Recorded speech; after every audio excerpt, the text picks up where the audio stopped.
Y ahora somos un pueblo, hermano, con Dios, con esperanza. Antes no éramos ni pueblo, pero ahora somos real sacerdocio. Todo el que es real sacerdocio, levante su mano. Amén. Hermanos, que Dios nos continúe bendiciendo. Damos gracias al Señor en este nuevo día por esta gran oportunidad que Dios nos concede nuevamente de estar transmitiendo el culto, vamos a decir no el culto, sino el estudio bíblico que normalmente damos, esperando que sea de grande bendición para la vida de cada uno de nosotros, tanto de los que estamos aquí como de los que están allá. Bien, tenemos hoy de invitado al hermano Héctor. Estuvimos haciendo ahorita una prueba y logramos conectarlo esta vez, que el miércoles pasado no pudimos, así es que dentro de un ratito vamos a estar dándole la oportunidad para que nos salude y luego pues entraremos al tema. Cuando quieras llamarlo, pues para que entre. Bien, estuvimos el miércoles pasado, estuvimos hablando acerca del tema de la iglesia como sal y luz del mundo en el 2020, ¿no? en el siglo que estamos viviendo hoy. ¿Cuál es la importancia? ¿Cómo nosotros ver la iglesia? ¿Cómo ver los retos? ¿Cómo definir los tiempos, las cosas que están sucediendo?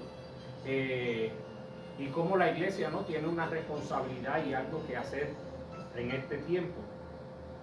La iglesia a través de todos los tiempos pues ha levantado su voz profética para alertar según los tiempos y las cosas que suceden. Algo que nosotros muchas veces no vemos o interpretamos bien es el asunto del Apocalipsis. Yo no lo veo aquí. El Apocalipsis es un libro que muchas personas le cogen miedo, ¿no? Y entonces escuchan el asunto de la marca, de la bestia y del 666 y las trompetas y los juicios y entonces se atemorizan, y inclusive algunos predicadores lo utilizan para atemorizar también, ¿no? Y entonces han cogido el libro como el cuco del evangelio. Pero si nosotros observamos, se supone que sea todo lo contrario. El libro de Apocalipsis con sus temas lo que debe de llenar la iglesia de alegría, porque nos está definiendo como iglesia y está presentando la victoria que la iglesia ha tenido ante los retos y los desafíos que la iglesia ha tenido a través de los siglos, ¿no? Eso es algo que precisamente cuando nosotros lo leemos debemos llenarnos de alegría y no de temor. Y cuando nosotros revisamos, estudiamos precisamente los eventos proféticos, siempre se dieron en momentos donde el pueblo se encontraba en una condición política, religiosa y social difícil, paupérrima, podríamos decir, o sea, en condiciones muchas veces en extremos de pobreza y de tinieblas religiosas y de conocimiento, ¿no? Muchas veces con enemigos sobre ellos, y era cuando precisamente venía esta palabra. Lo que quiero decir es que la palabra apocalíptica lo que siempre debe llenar el corazón del creyente y de la iglesia es de alegría, porque es una voz de alerta. Pero en este momento vamos a estar orando, vamos a estar presentando las peticiones. Yo sé que hay personas que siempre tienen peticiones Vamos a estar orando por ella y si alguno quiere comunicarla, el hermano Mauricio va a estar tomando esas peticiones. Si alguno tiene alguna pregunta, la puede enviar y si no se contesta hoy, se puede contestar en el próximo programa. Lo importante es que usted sepa que estamos pendientes a su conexión y estamos pendientes a sus comentarios y los mantenemos en oración. O sea, no estamos aquí simplemente hablando por hablar, sino que lo estamos haciendo teniendo conciencia de que hay un pueblo que nos está escuchando y que nos va a continuar escuchando porque esto queda grabado y se sigue escuchando a través de la semana y de otros momentos. ¿Qué sucede con lo del hermano? No lo veo por ningún lado. ¿No? Le escribí, pero no sé. No lo veo. Bueno, esperamos que no nos pase lo del miércoles pasado. Y ahorita estuvimos hablando con él en la conexión, no sé qué sucede. Sí. Bueno, vamos a estar orando, vamos a orar. Padre, en el nombre de Jesús, te damos gracias, Señor, por esta gran oportunidad que tú nos das, que tú nos concedes de estar aquí, Señor, en este lugar, en este altar radial, esperando que tú bendigas, Señor, la vida, el corazón, el hogar de cada uno de esos que se está conectando, que están escuchando esta palabra. Señor, tu palabra es vida y es poder. Tu palabra es lámpara a nuestros pies y lumbrera a nuestro camino. Yo te pido, Señor, que tú nos guíes y nos ilumines, Señor, por medio del mensaje de tu palabra, que podamos, Señor, analizarla, que tú hables a mi vida y hables a la vida de cada persona, Señor, que nos escucha. Señor, que tu palabra sea haciendo milagros en el corazón, en el hogar. Señor, presentamos las personas que están luchando día a día, Señor, aquellos que se encuentran afectados de salud, aquellos enfermeras, doctores, agentes del orden público, Señor, todas estas personas, funcionarios, Señor, públicos que están esforzándose cada día y trabajando y luchando. Señor, yo te pido que tú pongas tu mano de poder sobre ellos, que tú los ayudes.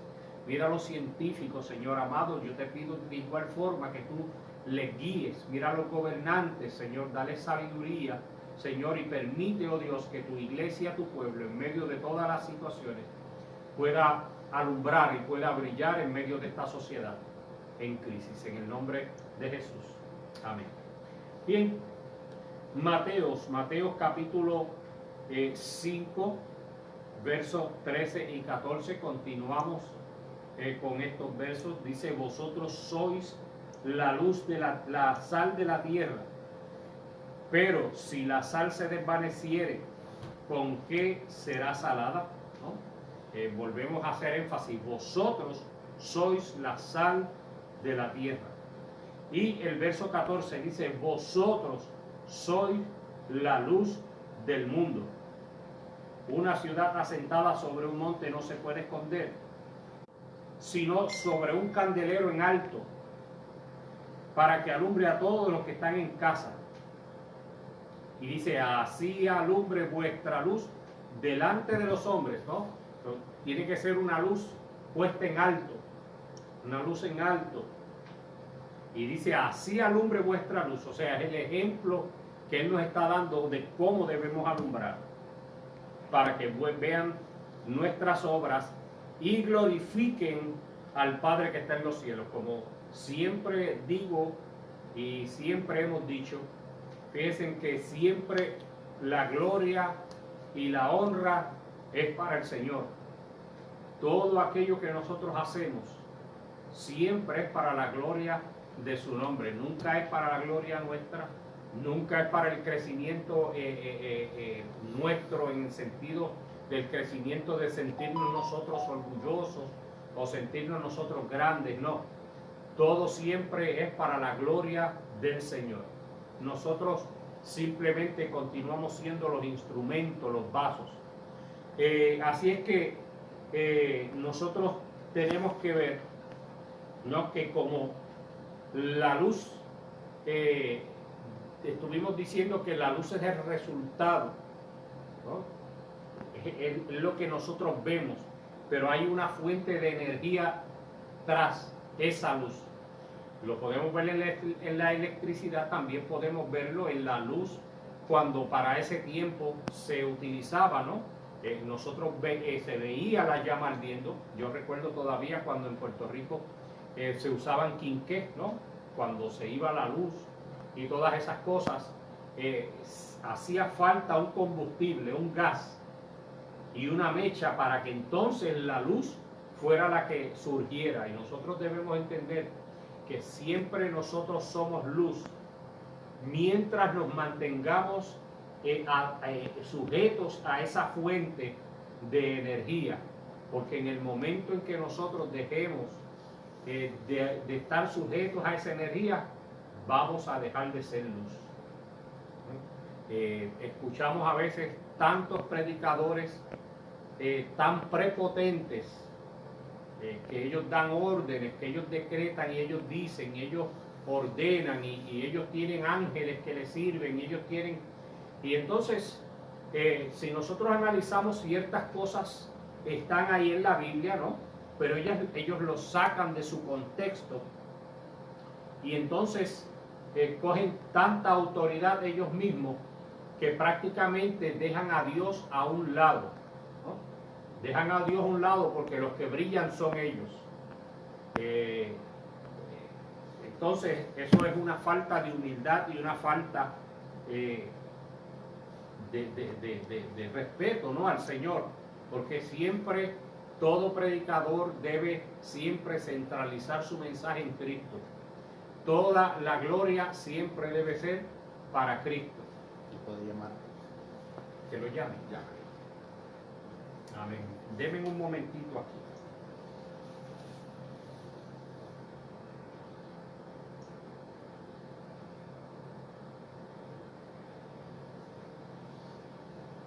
No lo veo en línea.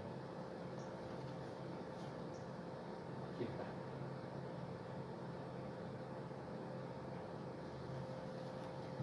Bien, la luz es el resultado de aquello que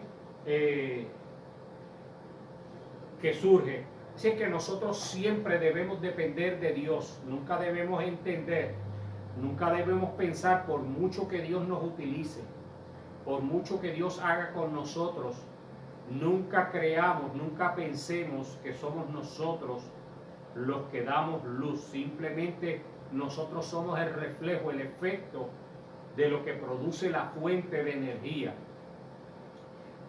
Porque por esta razón muchos han caído, por esta razón muchos hoy en día se han desviado, por esta razón muchos hoy enseñan cosas que no son bíblicas, por esta razón muchos están prácticamente al borde de falsas doctrinas y falsas enseñanzas, porque se han salido de la verdad del Evangelio, ¿no? Y prácticamente lo que tienen es, como dicen en Puerto Rico, pintura y capota, ¿no? Mucho nombre, como dice la iglesia de Apocalipsis, mucho nombre de que viven, pero realmente están muertos. No importa si se llaman apóstoles, no importa si se llaman profetas, no importa si se llaman ungidos, si son el título que tengan, hermano. No se fije en el título de las personas, fíjense en el título del que murió en la cruz del Calvario por ustedes. ¿Por qué? Porque nada de eso va a impresionar, nada de eso va a contar en ese día. Así es que siempre mantengámonos humildes. ¿Por qué? Porque para nosotros ser luz en el tiempo en que estamos viviendo, tenemos que depender de Cristo totalmente. La iglesia tiene que depender de Cristo totalmente. Puede tener buenas ideas, puede tener buenos planes evangelísticos, puede tener buenos coros, puede tener buen predicador. Porque ese es el problema de las personas, que confunden la buena predicación, la buena oratoria o el buen arte que pueda tener el predicador de cómo manejar el discurso en público, y creen que eso es el resultado de una santidad, de una vida de santidad, y eso no es así. Pueden haber personas con buen arte en la predicación, pueden haber personas con un buen don de predicación y la enseñanza ser errónea, falsa. Así es que tenemos un gran reto en el día de hoy, donde hay tantos predicadores, tantas universidades, tantos estudiosos, tantos títulos, y las personas con tanta necesidad corren muchas veces sin fijarse, ¿no? Como los otros días estuve hablando con una persona acerca de las ovejas y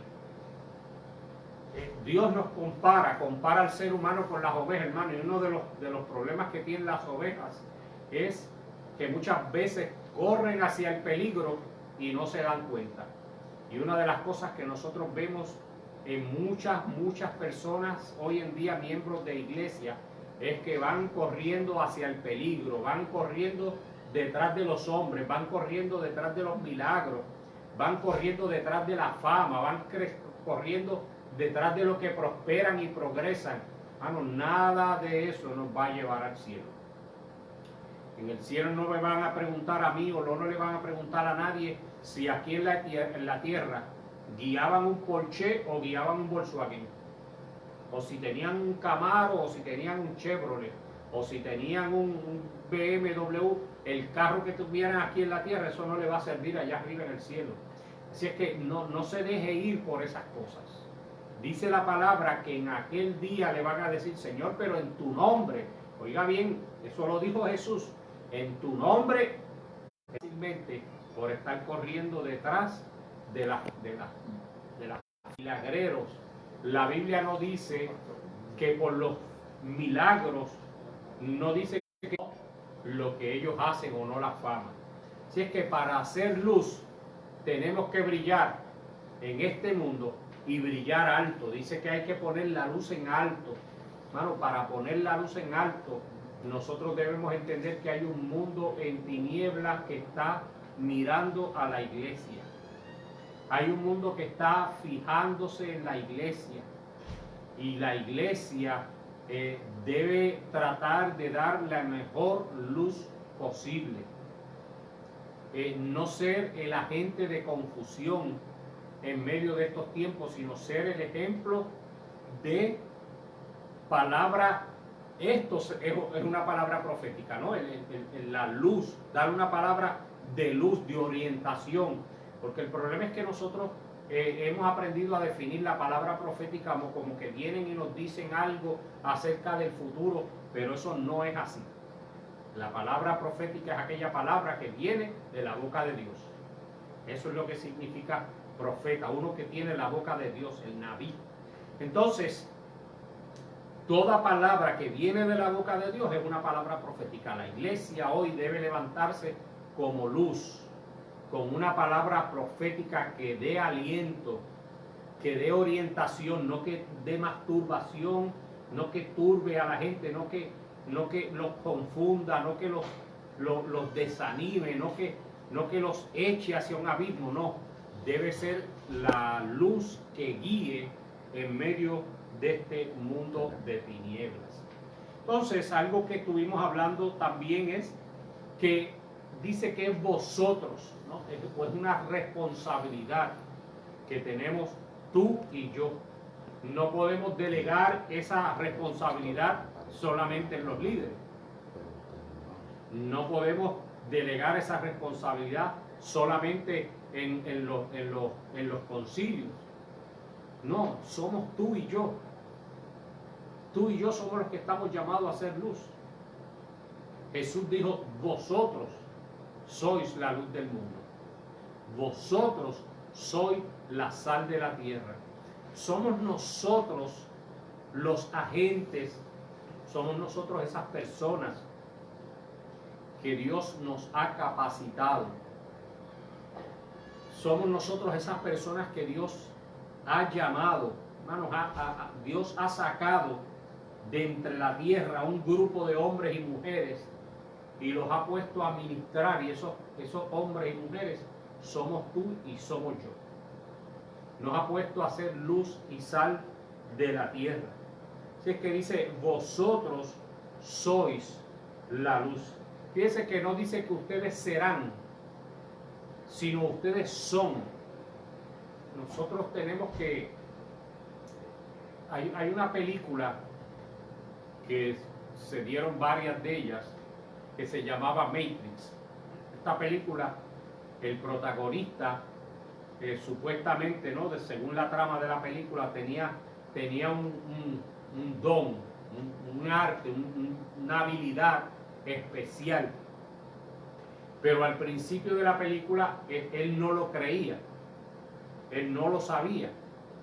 Así es que mientras se va desenvolviendo la película, él va poco a poco entendiendo quién es él, cuál es su habilidad y para qué fue, ¿no?, él llamado y preparado. Y entonces esas habilidades se van desarrollando en su vida, donde entonces que ha visto la película, ¿no?, que ya tiene varios años, se da cuenta que él hace cosas que humanamente son increíbles, ¿no?, según la película. ¿Qué quiero decir con esto? En la manera en que tú y yo asumimos la responsabilidad de saber, de entender que somos luz, que somos sal de la tierra, que somos los agentes que Dios ha llamado para hacer lo que debemos hacer, que somos las personas que Dios ha capacitado para hacer lo que tenemos que hacer. Entonces ese poder que viene de Él, vuelvo y repito, no de nosotros, esas habilidades que vienen de Él, no de nosotros. Fíjense que dice la palabra que el Espíritu reparte los dones y los talentos según Él quiere. No, los dones no son míos, los talentos no son míos. Si es que esto tiene que venir de arriba, y el Espíritu es el que da los talentos a las personas y los dones según Él quiere, según Él tiene preparado y conviene para que sean ministrados. Dicen ustedes que tampoco es para beneficio propio, es para que sean ministrados a la iglesia. Así es que todo esto siempre viene del Padre, de Dios, del Padre de las luces, dice. Así es que nosotros debemos entender que todo don todo don y toda buena dádiva, dice, viene de lo alto. Así es que todo esto siempre viene de arriba y tenemos que aprender a reconocer que esto es así. ¿Ve? Lo otro es que es en el mundo, o sea, esto se nos ha dado para que nosotros lo ministremos. Como dije ahorita, ningún don se da para un beneficio propio. Ningún don se da para un talento, para algo beneficioso para nosotros. Fíjense ustedes que el asunto está en que a veces Dios da unos dones que son públicos y hay dones que son privados. Entonces, muchas veces los dones que son públicos, como el de predicación, como el de a veces de hacer milagros, y a veces ciertos dones que Él da para ministrar, tienden a llamar más la atención y las personas fijan los ojos más en esos dones que en el Señor mismo. Fijan más la vista en la persona a quien Dios le ha dado el don que en el Dios mismo, que es el que da el don.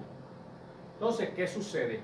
Lo que sucede es que entonces muchas veces ahí es que quitamos a Dios del asunto y entra el ser humano. Venimos al hermano. ¿Me escucha mi hermano Héctor Rodríguez?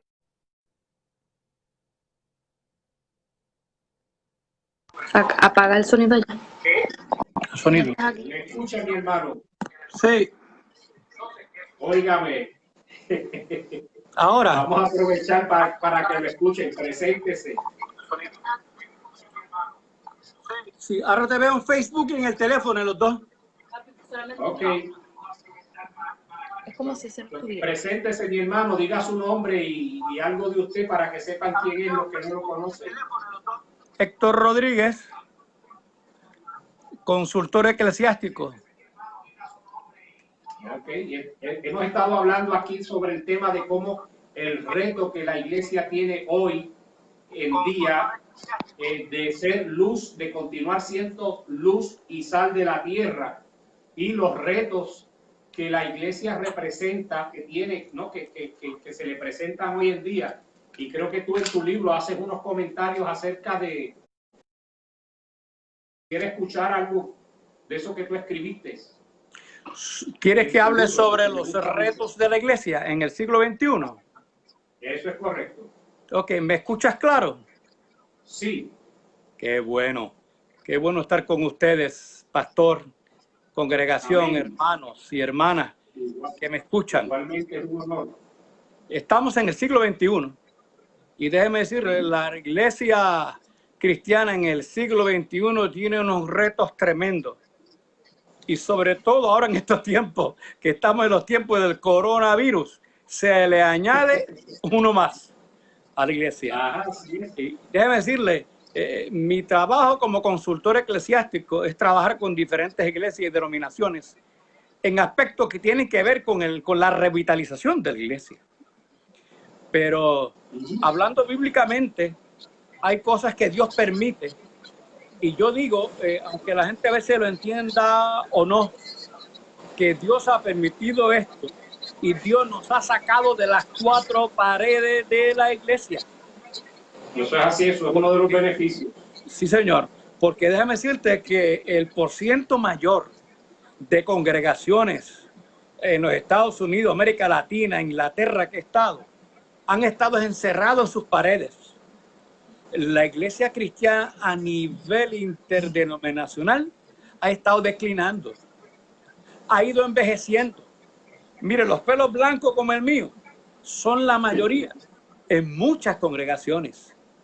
Ejemplo, en Estados Unidos, en las denominaciones históricas, ejemplo, la edad mediana del miembro es 62 años.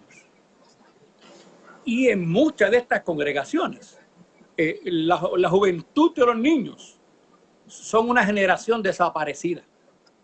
Eso es así. Resulta que la iglesia se ha quedado encerrada.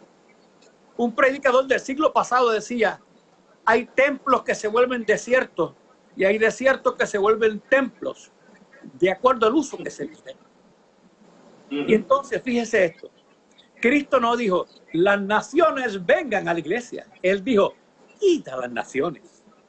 Y entonces, nos ha sucedido que nos hemos quedado, déjeme decirle, en nuestros templos, nos hemos quedado encerrados. Un pastor puertorriqueño llamado Héctor Rivera, discípulo de Cristo de Puerto Rico.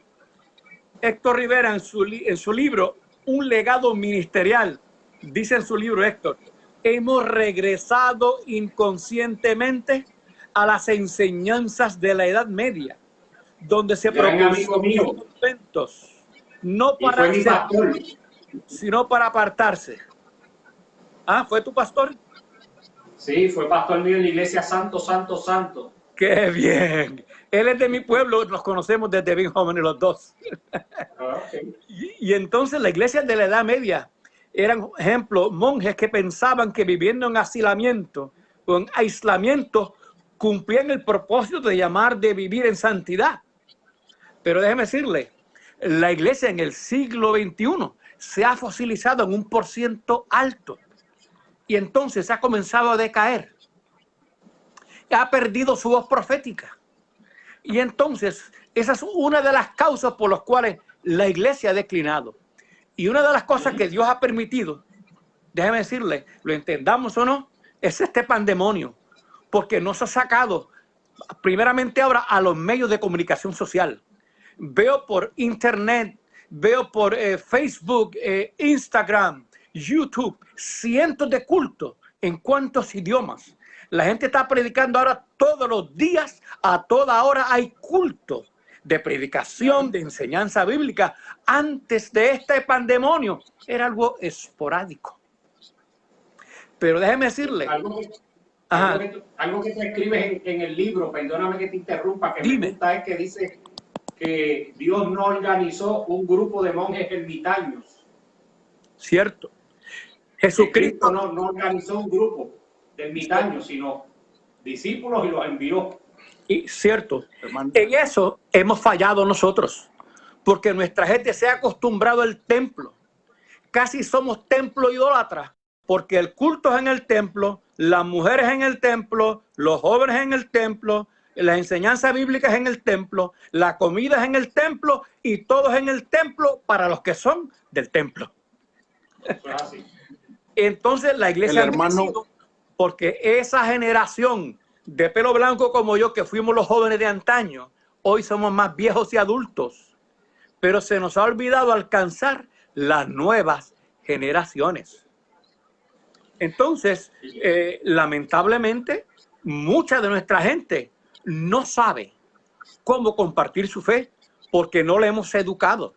Nosotros tampoco, como pastores, no hemos tenido la visión de alcanzar, de preparar a nuestra gente que se reúna para servir, se reúna para adorar y se separe para servir. Que durante la semana estemos en célula por las casas. Una señora en adelante me decía, Rodríguez, pero ¿cómo hacemos para alcanzar mujeres? Yo dije, bien sencillo, hermana. Ese círculo de oración, estudio bíblico de una vez a la semana que ustedes hacen encerrada en el sótano de la iglesia, sáquenlo del sótano de la iglesia y váyanse por las casas de las hermanas de la iglesia. Amén.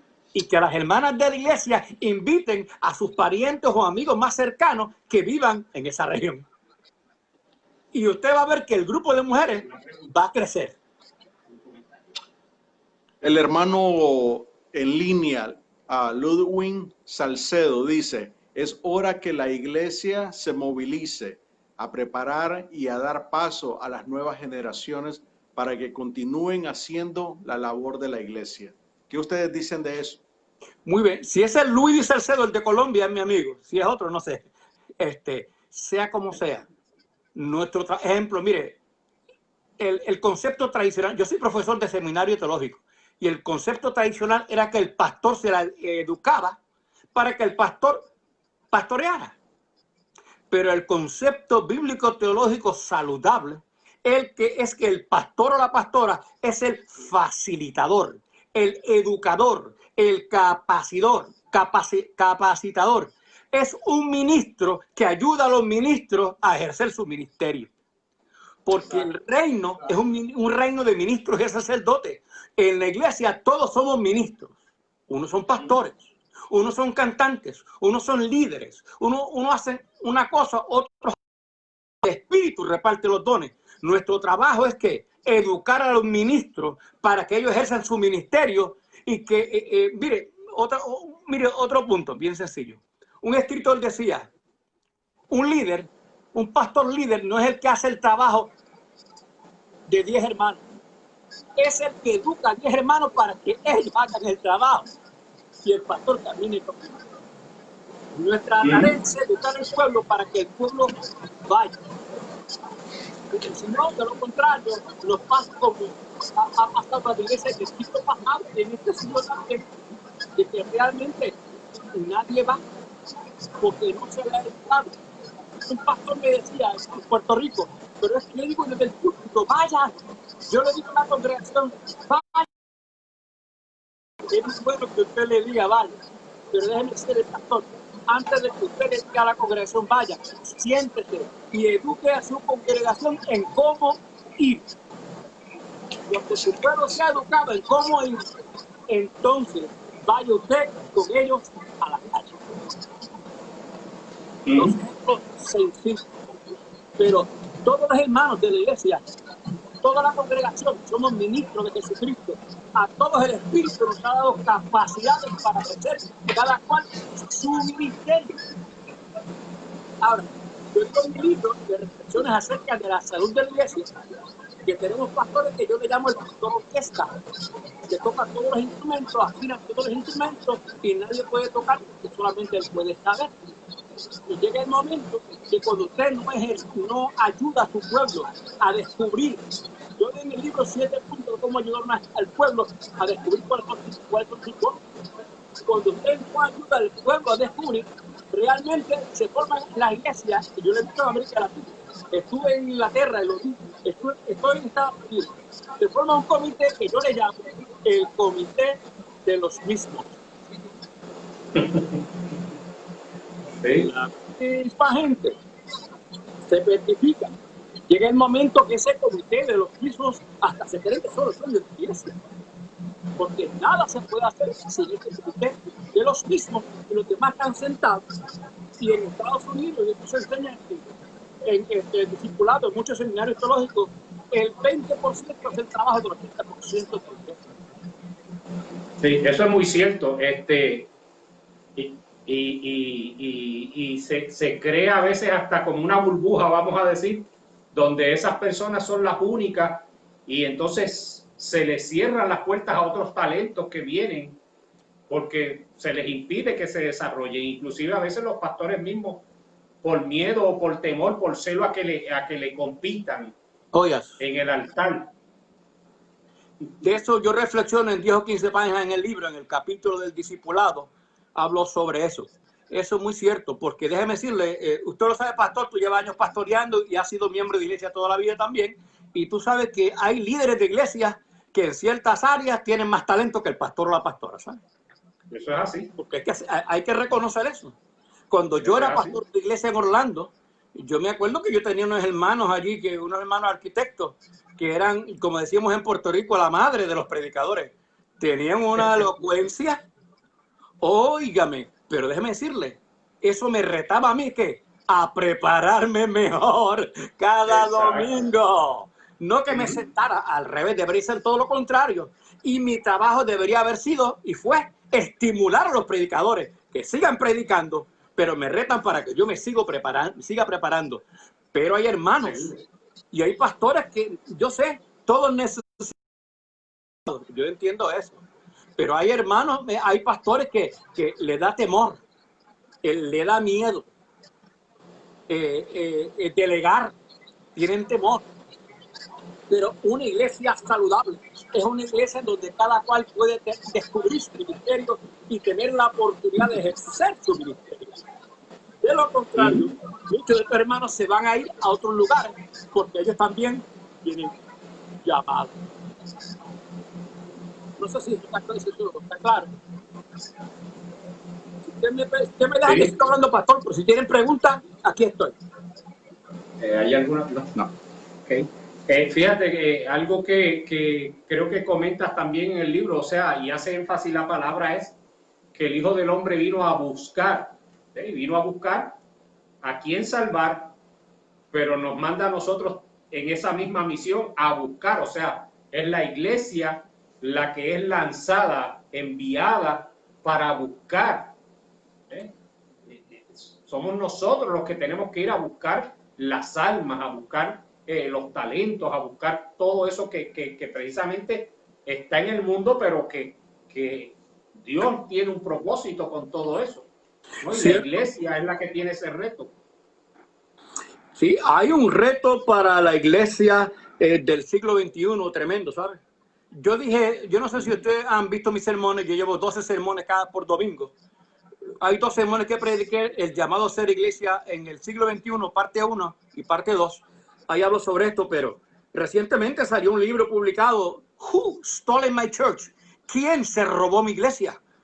Es una crítica ante una iglesia que ha enmudecido, ha perdido su voz profética, que anuncia, pronuncia y denuncia porque se ha encerrado en las 4 paredes de la iglesia.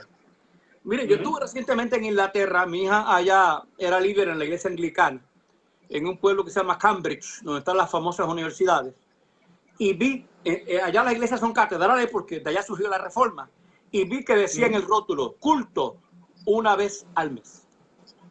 Yo le dije a mi hija, ¿culto? Le dije, ¿por qué? ¿Qué iglesia cristiana es esa? Culto. Una vez al mes. Entonces le pregunté a mi hija, ¿qué pasa? Mi hija me dice, papi, aquí en Inglaterra tenemos el 1%. Esto se llama una sociedad cristiana. Y aquí las iglesias realmente muchas han desaparecido. Ya es un museo, la gran catedral. Pero es que se encerraron, se envejecieron y murieron. Aunque ya es algo que yo digo en mi libro. La iglesia no es un museo de santos, ni es un cuerpo moribundo de algo. La iglesia no está herida de muerte.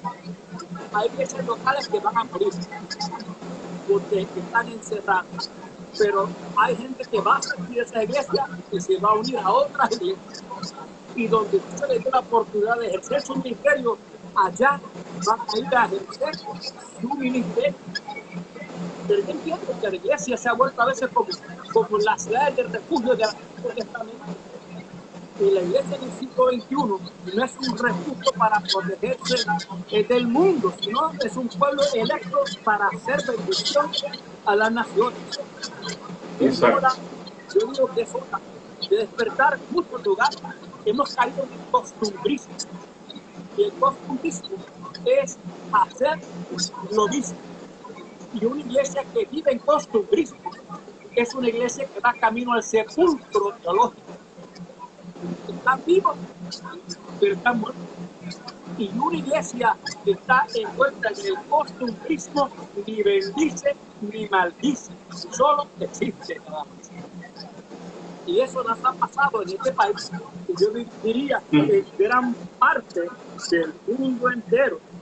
Pero es decir, Dios está llamando a la acción, al compromiso, nos está llamando, nos está retando a que desarrollemos las agendas de hoy y de mañana para la iglesia.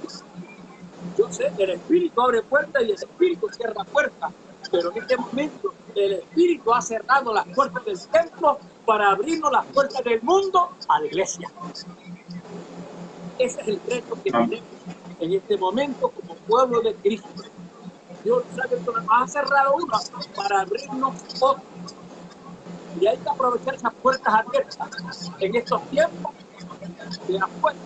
Pero hay que prepararnos desde acá, porque las puertas de los templos se van a abrir. El pandemonio va a pasar, en algún momento va a pasar. Y si volvemos a lo mismo, luego del pandemonio, nos vamos a morir allá adentro.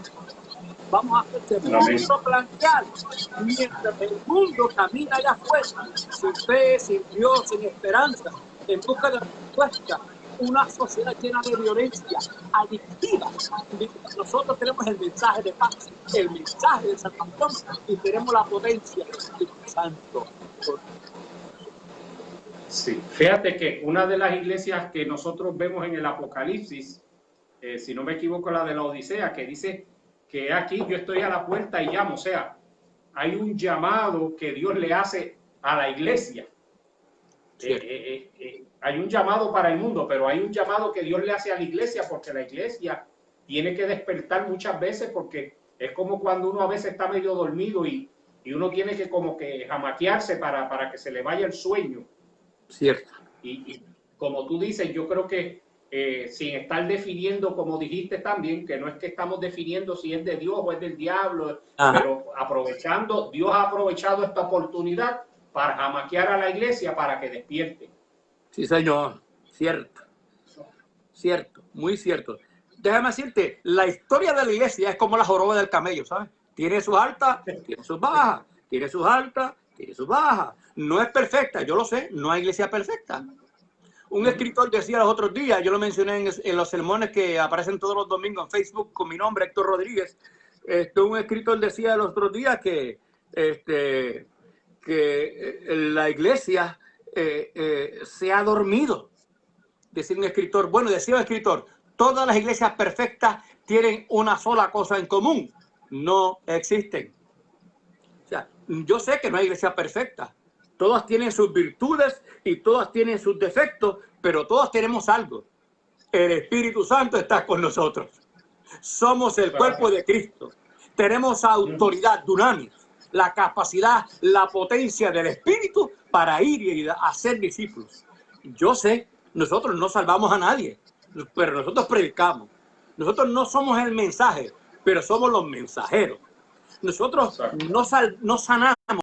Dios sana a través de nosotros. Así que Dios, déjeme decirle, Dios está retando a la iglesia del siglo XXI a un nuevo peregrinaje de fe. No a recrear el ayer, porque si el ayer vuelve, vamos a enterrar el presente. pero Dios nos está llamando a una nueva aventura. No sé si has visto, recientemente el libro publicado, yo lo dije hace 2 minutos con todos los sermones, The Church Without Walls, la iglesia sin paredes. Un mensaje muy efectivo. La iglesia sin paredes. Es hora de ministrar como la iglesia militante. Es hora de militar allá afuera.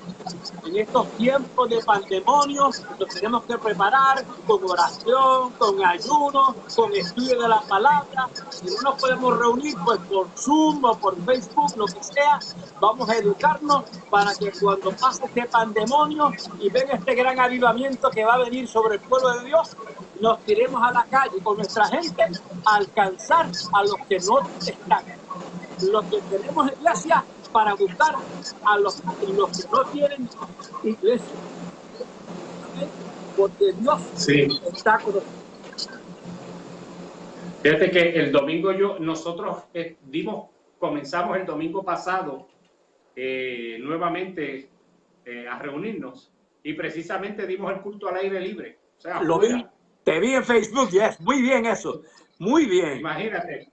¿Cuándo iba uno a pensar que iba a volver aquí en este estado a dar cultos así al aire libre? Pues mira, al aire libre lo hicimos y por ahí vamos a seguir porque a la gente le gustó hasta que se pueda seguir haciendo. Claro, claro, yo creo que, déjame decirte, lo has hecho bien, ¿sabes? Y mira, pastor, déjame decirte. Alguien pregunta.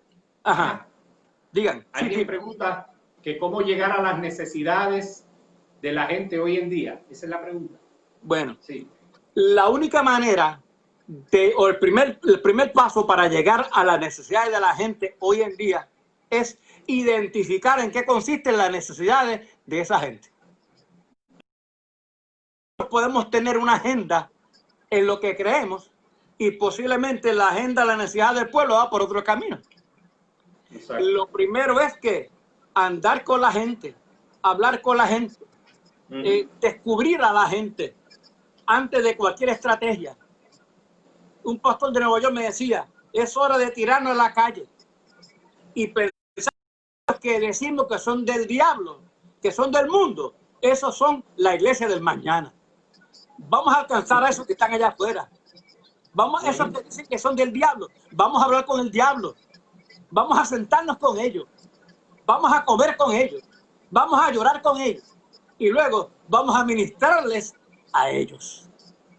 Oye, Héctor, es que yo creo que nosotros hablamos siempre lo mismo, porque una de las cosas que yo le he estado hablando a la iglesia precisamente es eso, que es que yo creo que una de las cosas que alejó a la iglesia de las personas es que una de las enseñanzas que empezó a grabarse en la iglesia fue que teníamos que separarnos del mundo.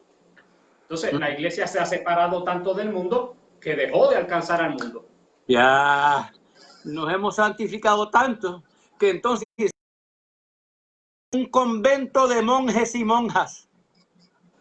Y Jesucristo no se encerró en Galilea en una cueva con sus discípulos. Ahora, déjame decirte, esto que está sucediendo, una de las cosas que yo digo sobre estos tiempos es que, primero, el Espíritu abre puertas y el Espíritu cierra puertas. Lo que a veces pensamos que es del maligno es de Dios. Ajá. Y lo que en ocasiones vemos como si fueran puertas cerradas, realmente son nuevas puertas. Y lo que en ocasiones nos parece que es el entierro es la resurrección. Y entonces, hay otra pregunta. Ajá, dime.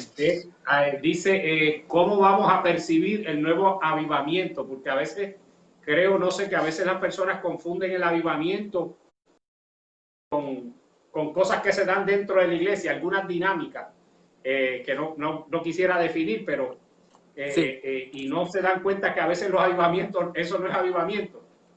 Sí. Muchos avivamientos son realmente simplemente espejismo, espuma. Exacto. Nada más, nubes pasajeras nada más, porque un avivamiento es un despertar, es Exacto. Que es la acción del Espíritu para un nuevo renacimiento, renovación, resurgimiento. Pero el verdadero avivamiento es cuando la pasión de Cristo está en el corazón del pueblo.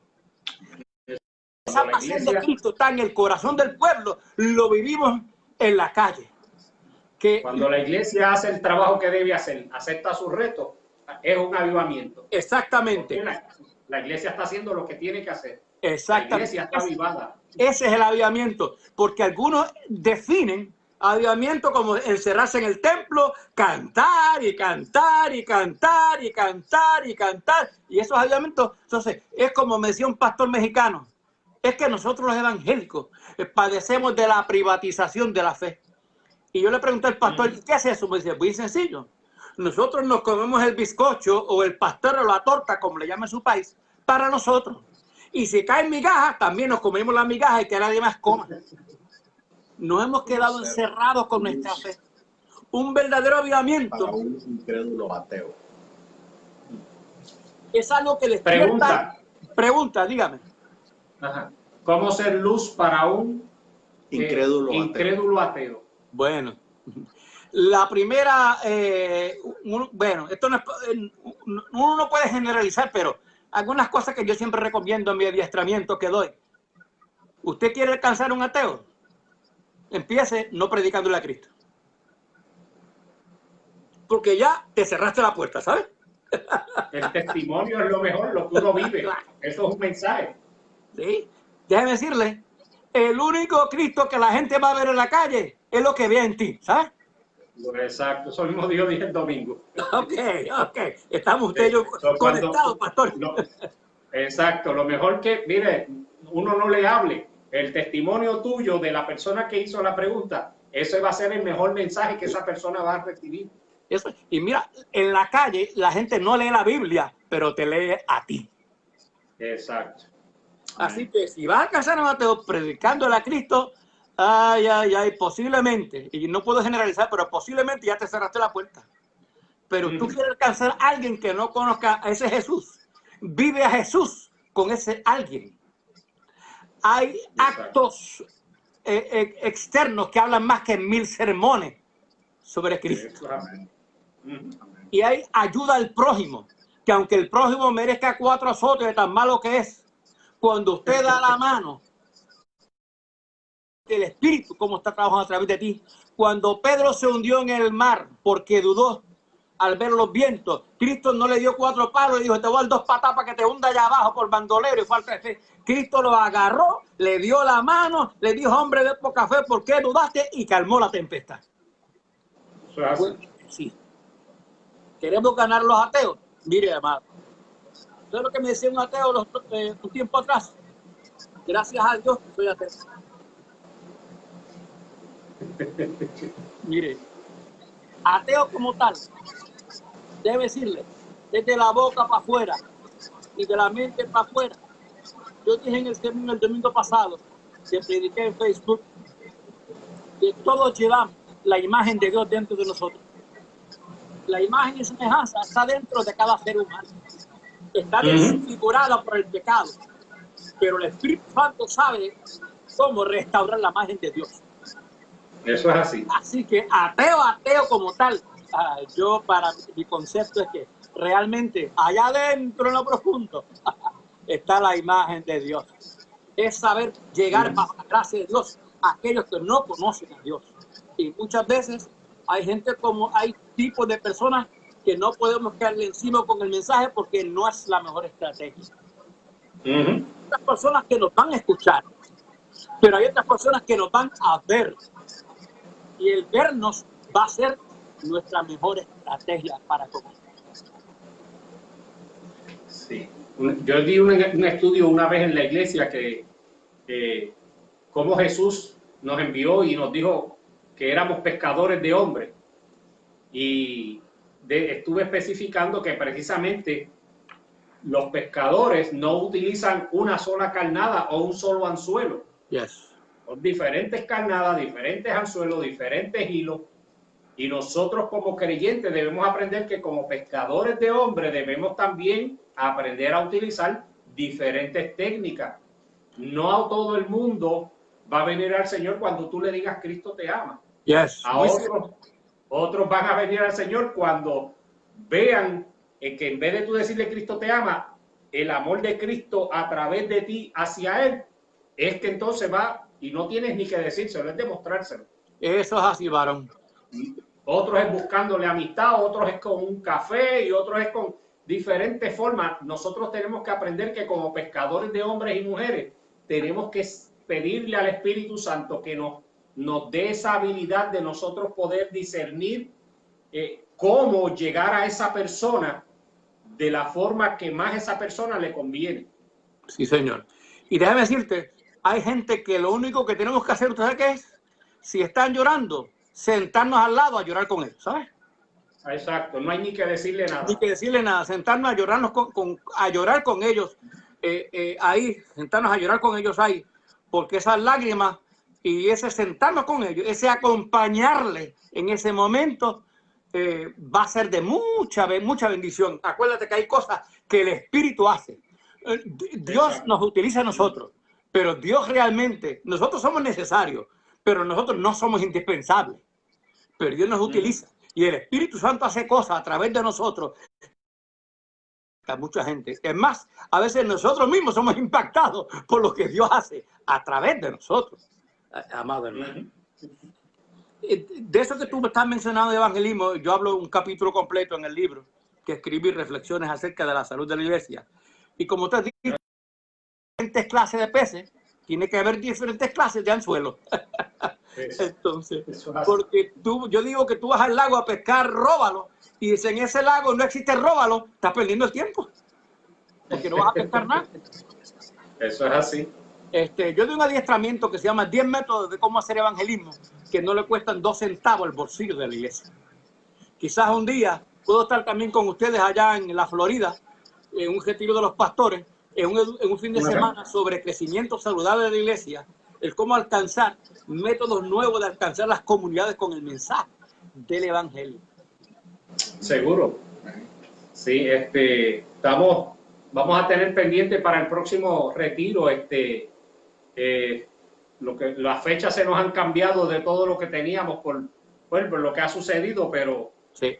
Cuantito podamos nuevamente volver a organizar todo eso, pues te vamos a tener ahí en presente, ¿no? Y quizás en otra oportunidad también, porque hoy se hizo corto esto, ya el hermano me está haciendo señas que me dice, el tiempo se está yendo, pero es algo muy bonito, ¿no? Uno poder compartir el púlpito con una persona como tú y ver, ¿no? Lo que es una sana doctrina, lo que es uno ver las cosas con ojos abiertos, vamos a decir, no con gringolas. Amén. Dios es bueno, varón. Gracias por invitarme. Qué bueno compartir con el público. Y yo soy su servidor. Y a los que me quieran escuchar, pues todos los domingos, ya el sermón del domingo lo pongo el sábado a las 8 de la noche en Facebook. Ahí está los 11 sermones, 12 que he predicado, los últimos 12. Está todo ahí. Y sigo predicando domingo tras domingo. Ahí me pueden escuchar. Amén. Te voy a pedir si me puedes hacer el favor y oras, ¿no? Por las personas y para despedir la comunicación. Amén. Las familias de la iglesia, peticiones que siempre tienen. Ok. Mire qué interesante que yo no tengo que saber las peticiones porque ya Dios las sabe. El salmista decía, antes de que pidamos algo, ya Dios lo sabe, antes de que la palabra esté en nuestra boca, ya Dios lo sabe. Gracias, Padre. No hay Dios tan grande como tú, ni Dios que pueda hacer las obras como las que haces tú. A ti te damos la gloria y la honra, porque tu pueblo es bendecido, porque tu pueblo ha sido bendecido, porque tu pueblo será bendecido. Proclamamos sanidad para aquellos hombres y mujeres que nos están escuchando. Para aquellas peticiones proclamamos sanidad. Aquellos que están en crisis proclamamos sanidad. Aquellos que están en desespero proclamamos sanidad. Aquellos que caminan sin fe, sin Dios, sin esperanza, proclamamos sanidad. Aquellos que no tienen paz, proclamamos sanidad. Aquellos que están, Señor, en amargura, proclamamos sanidad. Aquellos que están en las cárceles, proclamamos sanidad. Aquellos matrimonios que están en crisis, proclamamos sanidad. Aquellos hijos que necesitan, proclamamos sanidad. Porque Señor, en el nombre de Jesús, el alma, el cuerpo, la mente, las emociones, tú gracias, haces Dios. todo porque no es imposible para ti. Gracias, Espíritu Gracias Santo. por la sanidad. Gracias por la iglesia de la querida. Así la gloria. Porque oramos en el nombre de Jesús. Amén. Un placer. Gracias, varón. Dios los bendiga a todos. Amén. Amén.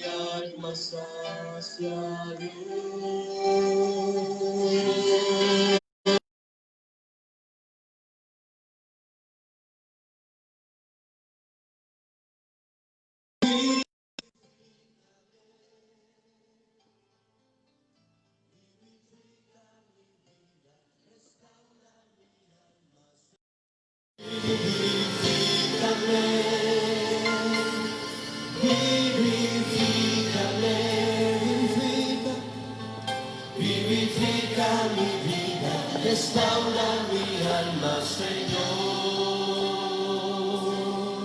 Vivifícame. Sí, Jesús. Vivifícanos, Señor, con tu poder. Todos juntos digamos al Señor. Señor, bendito eres tú. Tu presencia. Tu presencia me colma de amor. Bajo la sombra de tus alas me refugiaré. Y en las aguas de tus ríos mi alma saciaré. Señor, Señor, tu presencia me colma de amor. Bajo la sombra de tus alas me refugiaré. Y en las aguas de tu río mi alma saciaré.